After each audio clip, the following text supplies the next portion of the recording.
Welcome to Kicking It Local, the podcast all about the football community in South Australia. I'm your host, Johnny Kecko. In this podcast, we chat to players, officials, coaches, everyone involved in the local league in South Australia. And today I'm joined by the president of a State League 2 club in South Australia, Gianni Lastella. Thank you so much for joining me. Thank you. Thanks for having me. It's good to have you on the show, Gianni, because I like talking to presidents as well to really see what it's like at a club. What's it like for you being a part of the Western Strikers? Well, it's, I've been there since I was 15, so I played under 15s there at Woodville City.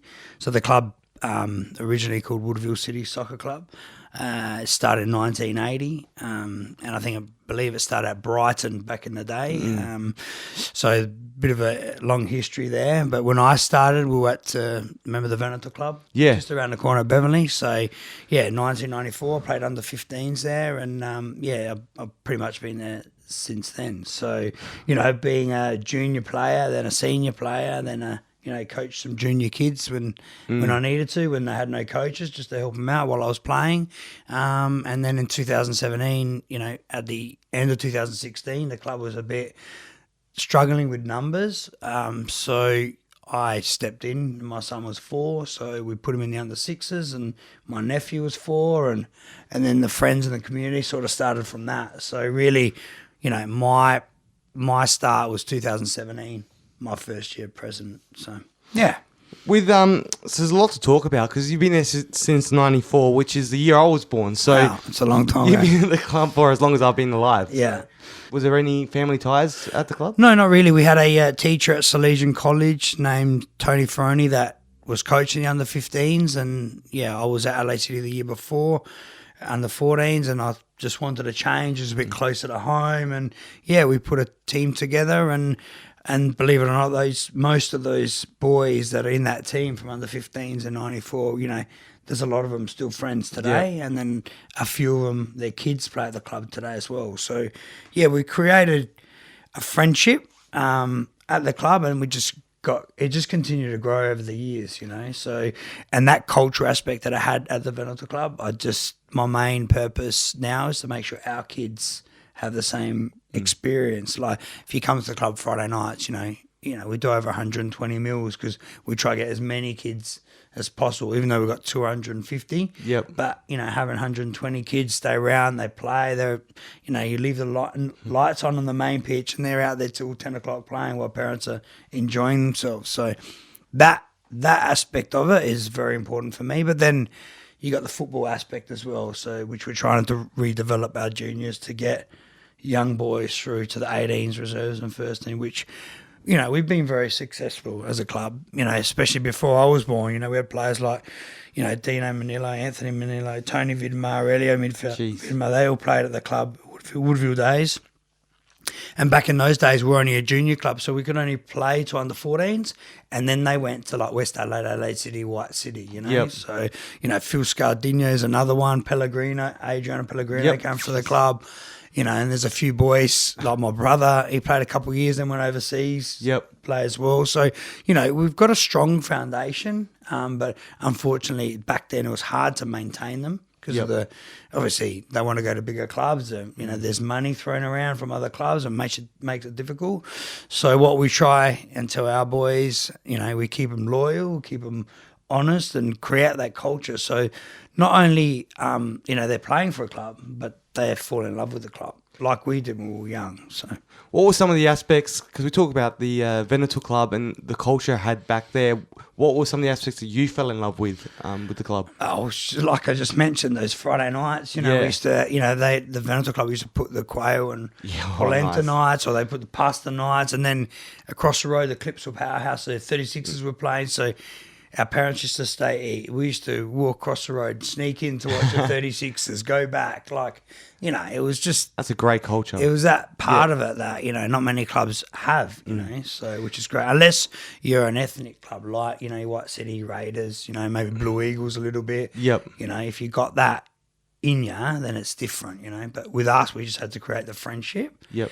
and then just keep together, you know what I mean? So Yeah, so that culture that comes back from there, what's the difference? Because a lot has changed in the world, in society since that time. definitely. In 28 years. So what's to try and get it back to that, or a little bit back to that, what do you need to do to try and get there? So what we did was target the ex-players.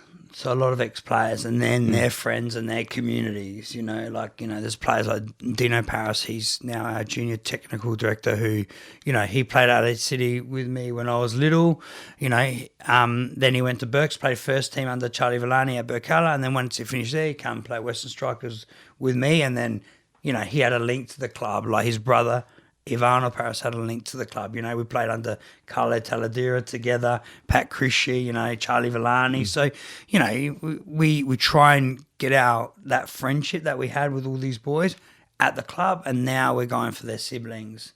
I think it's the best. It's a good tactic to have. The kids that are there now. Then we've got some grandparents, that are at the club. Their grandkids are playing. Who are on the committee, been there for so long. So that's the tactic we're using. And it's good to see that the generations at the club still going today. And for yourself, you're now the president of the club. You played 200 games there. What's one of your favourite moments during your playing career? Oh, well, I think it could have been 2000 or 2001. Nick Pensaris was coaching, the old West Adelaide National League coach. And I believe we're playing Demons and we're down at 3-0 at half time. It was a shocking game. And he came in at half time. He said, you guys, you got us in this problem here. Yep. You guys go get us out. And we ended up winning 4-3. Jeez. So, yeah, it was a pretty good moment for us. You guys would have been back at the club afterwards? Yeah, for a well, long time? we were there. It was at our ground, thank God. It wasn't at Port Perry, so that was good. I guess the other moment, which sort of stood out, was 2011 when we won the Cup. Yeah, so for a club like us to win the Federation Cups, winning 10 trophies. So that was probably pretty important for us as a community and a club. So. And now you moved into the role as president in 2017, 5 years now in that role. So there would have been a lot of struggles along the way, and you're now back in the State League 2. So what are some of the struggles you've seen from the way up and on the way back down? Yeah, so I guess the struggle for us is financially, it's having that limited money and resources to maintain players and get better players to be competitive. Yep. So that's the biggest struggle, So, and the fact that you've got, there's 4 or 5 other clubs in the area, which makes it difficult too, So, there's Fulham, there's White City, Port Adelaide, and Vipers and us. Yeah. And we're like in a circular key of 10, 15K radius, So that makes it hard too as well. So with that issue, what do you try to do as a president to try and keep players? Yeah, keep players and bring new players in as well. Yeah, bringing new players, I guess, makes a bit of a challenge, but I guess like I mentioned before, our cultural aspect sort of wins a lot of families over. Yep. That keeps kids there. I guess coaching as well. You need to have good coaches. I'm very fortunate enough that we've got a lot of ex-players that coach as well. So that's important. But you're never going to keep people happy. Like there's always going to be, 300. We're over 330 players from a 6-year-old to a first team and a collegiate and a women's. There's always going to be 1 or 2 that it's hard to keep. So people are they're going to go, they're going to come, they're going to go. So it is a challenge. But. Looking to the future for the club, do you have any goals you guys are trying to reach at the moment? Yeah, so at the moment we're basing concentrating on our youth. So, for example, last week we had a player that trained with the first team. His name's Vegas Stefano. He's only 15 years old, plays for the under-16s. He's been training with the first team about 4 sessions. We put him in the reserves last week and he scored the winning goal. So it's a great story, So our youth is the most important, and to keep those players at the club and build them up from there. So that's the key at the moment, so... And talking about the youth as well, you're also, besides being the president at the club, you're now the coach of the juniors as well? Yeah, so I coach my son in the under-11s. We've got 2 teams. I did the under-8s last year with my younger son. So we're trying to build those under 11s and those under 12s up in the next 4 years. The plan to put them in the 18s, make a strong 18s and reserves, and have a lot of youth coming through the ranks. So that's what's important. That's why I'm coaching, just to make sure we've got a half decent coach. Well, to coaching president, a lot of responsibility for yourself, and you also got your kids, so you take the training, but that kind of coincides with coaching. With coach, I'm there anyway, so I might as well coach them. Yep. So what's it like to juggle all that as well as your full-time job as well? Yeah, that's the challenging part. So a lot of it's done, obviously, online, like via email. Spending time at the club makes it difficult to try and to do things because there's no volunteers. People don't want to work when they get paid these days. No. It's hard to find people at work for us, but then, to try and get parents to volunteer, it's one of the biggest challenges any club has. Yeah. Whether you're football, hockey, soccer, doesn't matter. That's the challenge. And I think having that culture aspect that I mentioned before, those parents, some of them are stepping up, but it's still limited. But you need to grasp that. You need to have a good team socially and a good team on the committee. It's it's a bit of both. The committee can't do it all. They tend to do it all, but you need that social group to come in. That's hard. So volunteers are they're very hard to come by, but when you do find the right one, it is it's great. It's great because then they're very passionate for the club, and you can see within the community.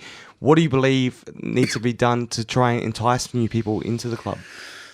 New people as volunteers. I guess there's certain things you can do, certain things that we do. It's like that's a difficult question. It just depends on their time and what they can do and what they can't do. For the club, but to entice them, you might give them a discount of their fees the following year, or something like that. It could be an option. But with voluntary as well, you would know in your position, you're 100% a volunteer as a coach president, but your full-time job, you work in the produce industry. Yeah, correct. What's it like? Because I just mentioned about juggling all the work and that, but it's a full-on job that you've got outside of here. What's it like working in the produce? It has its challenging. Like COVID, the first year of COVID was pretty good. A lot of produce industry businesses made good money, but then the year after was a very challenging. You couldn't get staff. Waste a lot of product. But this year probably is the third year into it. We can't get people now from overseas, which we rely on. We rely on a lot of backpackers. So, with the businesses gone full automation to try and limit the amount of labour we need. So a lot of our machines are coming from like Europe and New Zealand to upgrade our shed or our packing facility so we can not rely on staff, basically. What is the company you work for in the role? Virginia Farm Produce. So probably sales manager. So I sell all the potatoes and onions internationally and domestically. So export's been pretty good lately. Domestic's okay, but it's a 24/7 job. So yeah, I can tell because we're trying to organise this interview. I was all over the shop. That's all right, though, because finally got you on here to talk about the club and yourself as well. But there's a long history for Western Strikers since the 1980s. Yeah. So the future coming up now, you're in State League 2 this season, unfortunately. Unfortunately. So what's the goal? So it's rebuilding. Straight into State League 1 next year, or you want to try and, is it a couple of year building now process? It could be, but if we make the top 6, then we could be able to shake any team in State League 2, I believe. So we've got the quality. We've just had a bit of a rough start just due to injuries and then COVID, and it's just, killed the team completely. So we've signed a couple new boys now. So we had a good win yesterday. So we're 5th at the moment. Surely we want to make State League 1. Absolutely. We can rebuild in State League 1, but if it takes us a year or two, we're not too fast at the moment, but we want to try and push every year as much as possible. State League 2 is the lowest division. It's the 3rd division in South Australia. What's some of the challenges of being in that league? Because we see a lot of clubs there that have been there for a long time. Yeah. Some that have come down and managed to get out straight away. But what are the challenges as a newly relegated team into that league? What are the challenges you see? Mindset, being in State League 2, playing against other teams that have been in State League 2, you think, yeah, you've already won when you walk on the park, which you haven't, because it's 11v11, doesn't matter where they're from, what league. The referees, you know, probably are not as strong as what they are in the State League 1 or MPL, obviously, but yeah, that's mainly it. For us, it's a mindset thing, you know, we need to get over that and just focus forward and know when we go out there, we believe in ourselves and we can win every game. Yeah. So. How hard is it to bring players into the team, being in that league as well? It's not too bad. It's like I mentioned, because of that culture we have and how some players have been at the club, like you know, Seth Butler, who we just signed again, and Alex Medinovsky during the week. You know, they're two ex-players that 3 years ago under Dino Paris, who was coaching, you know, we could have been promoted to MPL. We lost, unfortunately, 2-1 to Cumberland to make the grand final at Cumberland's ground. You know, and now they're in MPL and we're in State League 2. So those boys have come back to the club because of how we are and what they know and they like it. You know what I mean? So that's important too, you know. And so they want to help rebuild the club, which is great. Or get promoted straight away. Yeah, they come in. Yep. And how do you, how's it that having those guys come back into the club, how's that helped on the field as well with the mentality of the other players? It's funny you say that. Alex came on yesterday in the 65th minute and just completely settled the defence, more presence, strong, vocal. He was great. We ended up winning 4-2, you know, and we're 2-0 down. Yep. So it's a great achievement, you know what I mean? So yeah, it's a good bonus to have those boys back. So we're looking at maybe one or two more, but yeah, having the boys back there, you know, even Seth, he hasn't played yet, but just being there, being on the bench for the young goalkeeper, you know, put him a bit under pressure as well. And then when Seth's ready to jump on, he can jump on, so he can do a job. So with State League 2, you've been relegated from State League 1. The challenges we talk about the challenges of getting players back to the club, and you've managed to get some back. But we're looking at the other side of it, off the field. Sponsors, a massive deal with clubs. Yeah. How do you guys find it at the moment in the Western Suburbs, which is very diluted with a lot of clubs trying to find sponsors? So, you know, I guess with sponsorship, it's who the business you target and what you can offer them mainly. So, you know, I have to a big thank you to D'Angelo Coffee. They've been a major sponsor with us for the last maybe 5 years since I've been president.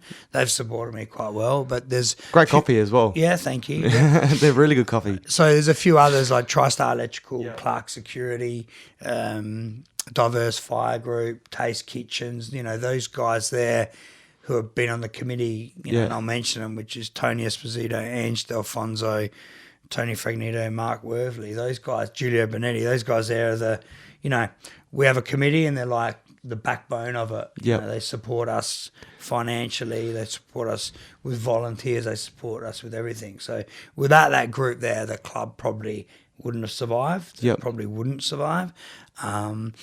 And then with my side of it, leading them from the junior side and having that good junior base supporting them. So together as a whole, we can make the club go forward.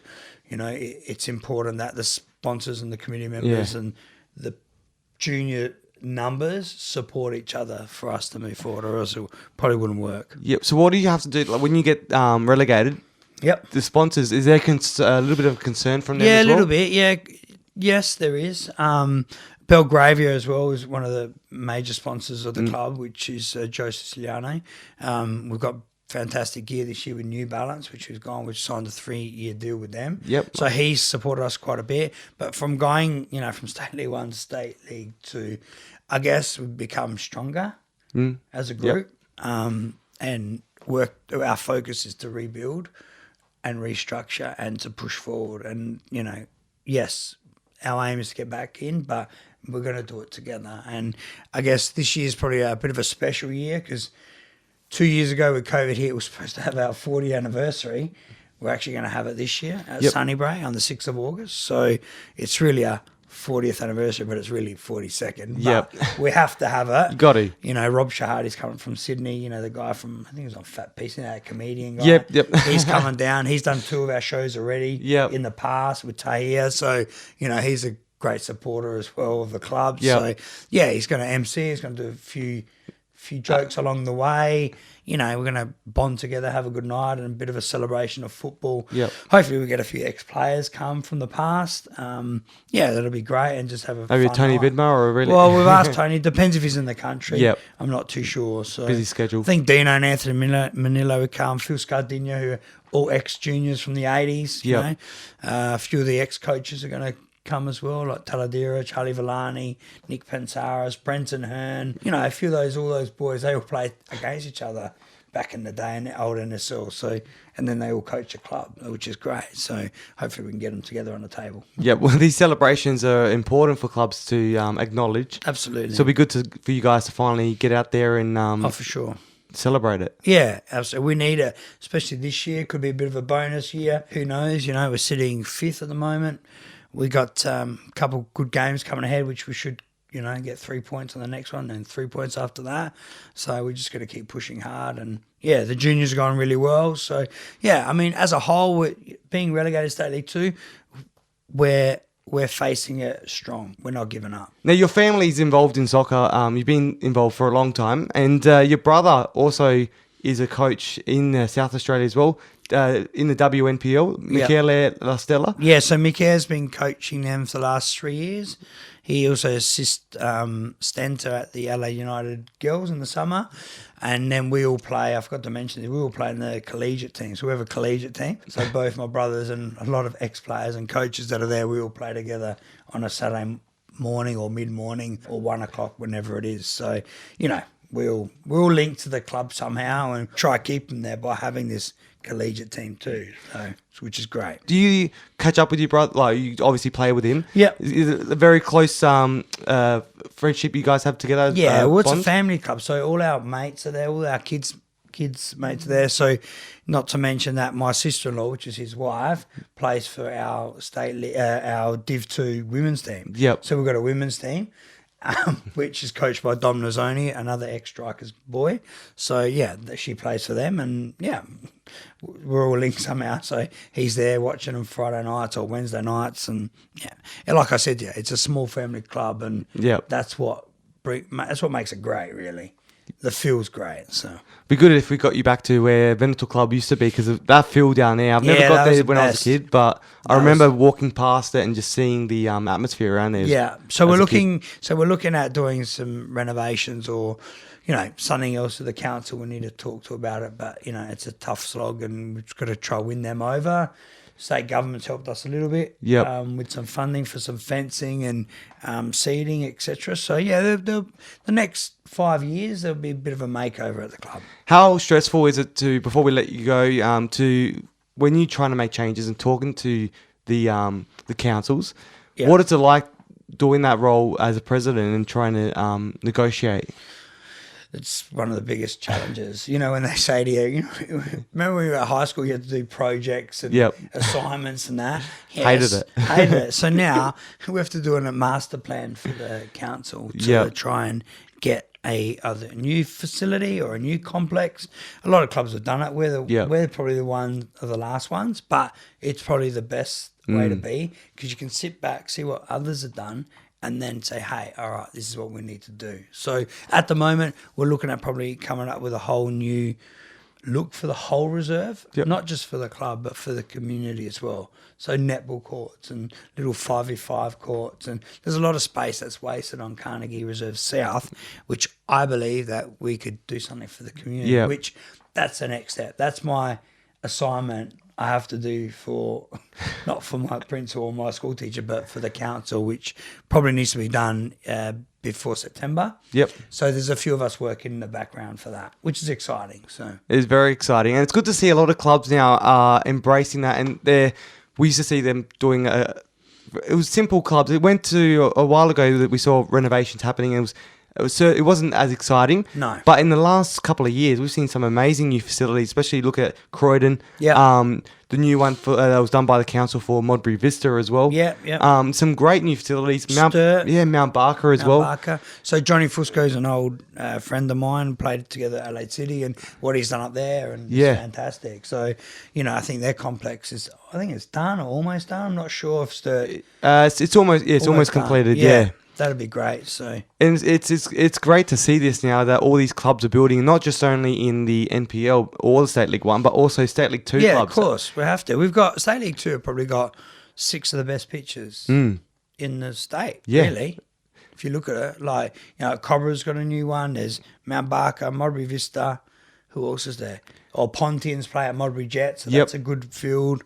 There's all these different ones. Seaford, I got Artificial. Yep. Northern Demons. Yes. So yeah, it's not a bad thing. Like some of the fields in State League 2, not too bad, but the ones that are artificial and that, they're good to play on. So it's good to see that all 3 leagues are doing the right thing, not just one. Yeah, and it's good for the future of the game as well. Yeah. So hopefully we'll see you guys, all your hard work pay off and Hopefully move your way back up and have a great facility as well. Yeah. Just before I let you go, final thing I do to every single guest I have on the show, I ask them the kicking it questions. So which footballer would you love to kick it with on the field one day? Anyone in the world? Any player in the world? Really? Any player? Any player? Budjo. Budjo. Yeah, he's the best. Did you love watching him as a kid? Yeah, for sure. It was 18 years ago he played his last game, I reckon. So it's gone that quick. I was 10 years old. Yeah, there you go. Jeez, that goes quick. Hey, and the last question as well. Name 2 players you would love to sit back, kick it with on a Saturday night and watch some football. So 1 locally and 1 international. Locally? Yeah, locally and 1 international. Isaias, I reckon. Isaias. Yeah, he's a great player. Yeah. Then internationally, that's a tough one. Yeah. Probably Totti. Totti. Yeah. Oh. He doesn't play anymore, but I love with him. That'll be a good night out. Yeah, for sure. Get us some, maybe some quails on the barbecue. For sure. Yeah. Polenta. Polenta. Not that I'm from Veneto or not, but still, it's still good. Doesn't matter. I'm not either, but quails are good. No, nice. I love a nice quail on the barbecue, mate. Thank you so much for joining me. It's good to chat about the Western Strikers and what you're doing at the club and your passion for the club as well. No worries. Thank you. Gianni Lastella, the president of Western Strikers. Make sure you subscribe to Kicking It Local wherever you get your podcasts so you can get a taste of the SA football community. Plus, follow Kicking It Local SA on Instagram and Twitter so you don't miss any of the action. See you soon.